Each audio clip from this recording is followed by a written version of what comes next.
All right, guys, it's time for another ghost story from North Carolina. And we are in Avery County, North Carolina. And we are at where, Sandra?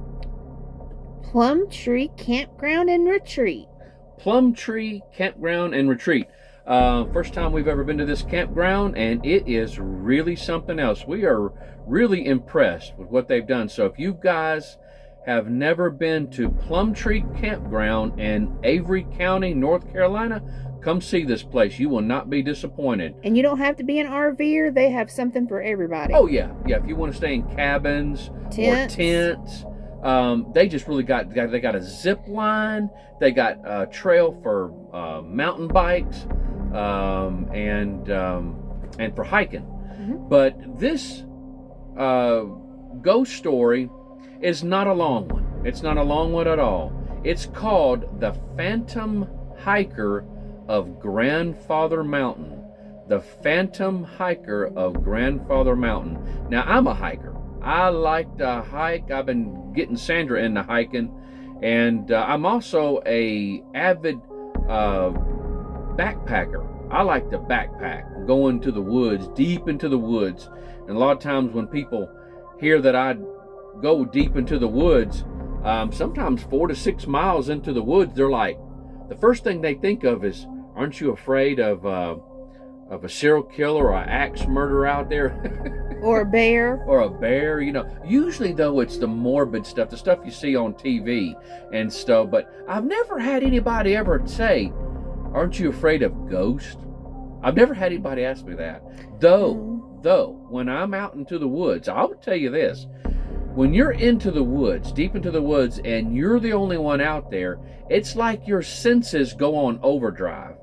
And you hear every little thing that's around. I can see that. Yep, and I've had deer walk up on me. I mean, right up to the tent where you could hear the hooves hitting the ground. And breathing. Oh yeah, I've had them. I've had male deer walk up right up on me, and they give like a snort, and you can hear them rubbing their antlers on trees and stuff. I've actually had them where I jumped out of the tent, scared they were ever going to get me. But you know what?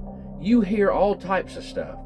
I tell you, one of the spooky things you can hear is a bobcat. A bobcat can sound almost like a child. But then again, was it a child? Was it a ghost child? I don't know. But at any rate, guys, this is not a long story. It says, Grandfather Mountain stands above Blowing Rock Highway near Linville. The mountain gets its name from the mountain's profile, which resembles the head of a bearded old man laying down in sleep. The unique and gorgeous natural environment around Grandfather has long been a draw for visitors to the North Carolina mountains. Grandfather Mountain was operated as a private tourist attraction for many years until 2011, when it was purchased by the state of North Carolina and is now a publicly owned nature preserve. The mountain has been a source of inspiration to many, including Shepherd M. Duggar, who praises its beauty and extremely flowery language in his highly odd combination of historical romance and travel guide, The Balsam Groves of Grandfather Mountain. Originally published in 1907, Duggar's book, often cited as some of the finest bad writing ever produced by a North Carolina author. I'm not sure what they mean by that, but it says, but as bad as his prose may be, Duggar is not alone in finding beauty in the woods and trails of Grandfather Mountain. Hiking is one of the prime attractions that brings people to the park. The park's 11 trails cover miles of terrain, and the more difficult backcountry trails take hikers through unique ecosystems that are home to dozens of rare and endangered species.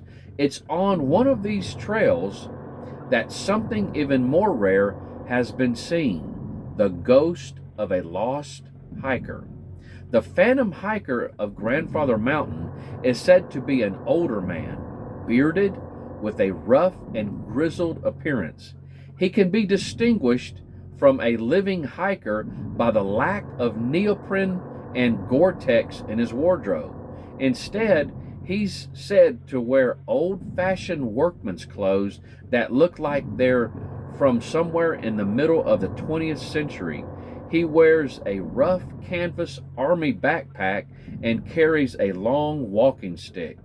The phantom hiker is said to appear mostly as the evening is settling in, when most of the day hikers have left or are working their way back.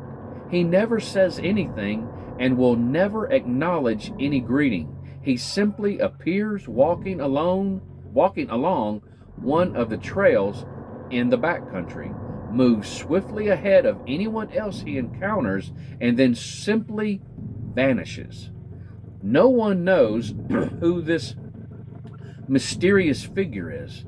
Some have suggested that he was a hiker who became lost in the thick woods around the mountain and fell or was injured and was unable to make his way back out. Others have said he's just the spirit of a man who loved the mountain so much that he chose to stay there after he died. This ghostly hiker seems to do no harm. He seems to want little to do with people in general.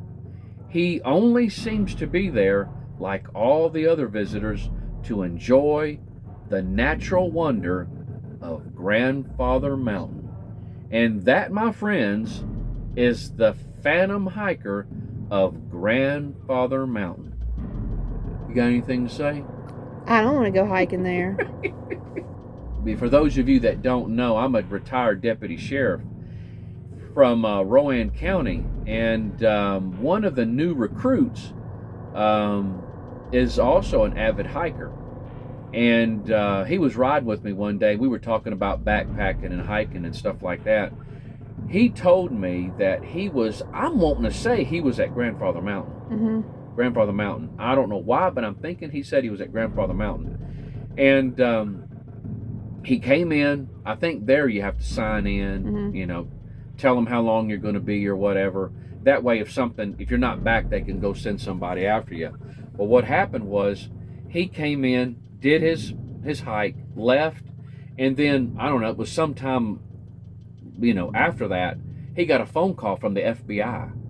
And the FBI was asking him some questions. Hey, were you here on this day? Did you see this gentleman walking alone all by himself?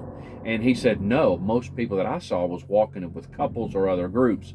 And he said, well, we believe he's a serial killer. Oh, my goodness. That's what he said. He said, wow. We believe he's a serial killer.